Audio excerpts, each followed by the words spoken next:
নমস্কার বন্ধুরা, সঞ্চয়িতার ছোট্ট রান্নাঘরে আপনাদের সকলকে স্বাগত। আজকে বানাবো সর্ষে বাটা দিয়ে পাবদা মাছের ঝাল। আমি এখানে 500 গ্রাম পাবদা মাছ নিয়েছি। 500 গ্রাম পাবদা মাছের জন্য কালো সর্ষে 1.5 চামচ আর সাদা সর্ষে 1.5 চামচ নিয়েছি, চা চামচের, আর 2টো কাঁচা লঙ্কা। এবার আমি মশলাটা বেটে নেব। একটা টমেটো কেটে নিয়েছি।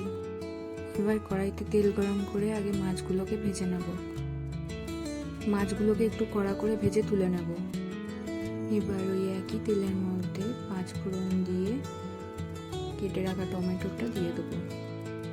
এবার একটু লবণ দিয়ে নাড়াচাড়া করে নেব। টমেটোটা নরম হওয়া অবধি অপেক্ষা করব। টমেটোটা কিছুটা নরম হয়ে এসেছে। এবার বেটে রাখা সর্ষেটা দিয়ে দেবো। সামান্য একটু জল দিয়ে সর্ষেটাকে ভালো করে কষিয়ে নেব। সর্ষে আর টমেটো ভালো করে কষানো হয়ে গেছে। এবার পরিমাণ মতো জল দিয়ে দেবো।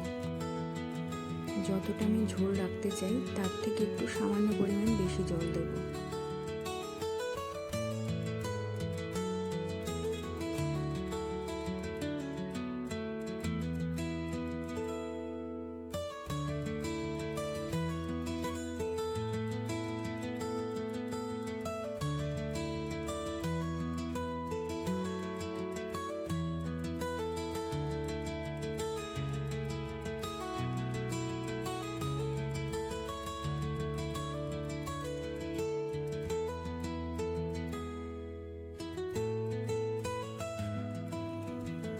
ঝোলটা ফুটে উঠেছে। এবার আমি পরিমাণ মতো হলুদ দিয়ে দেবো।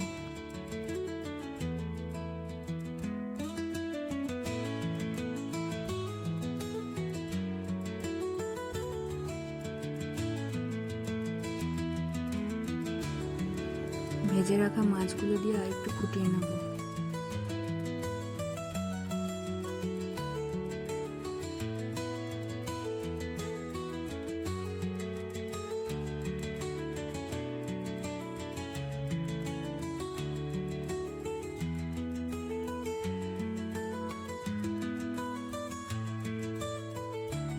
ঝোল আর মাছ ফুটছে, এরকম সময় আমি একটু কাঁচা তেল দিয়ে দেবো। কাঁচা তেল দিয়ে আর একটু ফুটিয়ে নেব।